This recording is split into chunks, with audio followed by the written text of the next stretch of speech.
Pangalawa, you need to see yourself as a consultant. See yourself as an expert, an advisor to your client. Narinig ko kanina o narinig ko palagi sa sharing ni Diana na inaral niya na yung project. O sa iba sa inyo, mga nag-share sa inyo, kabisado na yung project, minamaster yung project. Bakit mo kailangan i-master?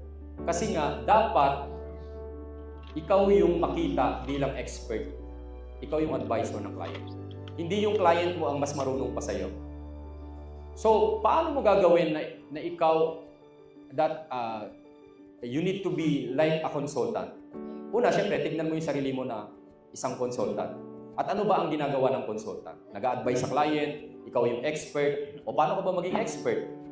Syempre, maging expert ka kung inaaral mo yung mga dapat mong aralin, maybe dun sa project na binebenta mo. Or kahit hindi sa project na binebenta mo, maybe sa negotiation, the art of negotiation, o maybe psychology of people. Kasi para ma-assess mo kung paano ka makipag-usap sa tao, paano pag ganito yung kanyang action, paano pag ganito ang itsura niya. Di ba? Even yung mga hand gestures, even yung ano ng mata niya, di ba? May mga meaning yon, di ba? So, kailangan maging expert tayo in the eye of our client. No? Hindi lang sa eye ng ating client, kung hindi sa ating mga co-agents din.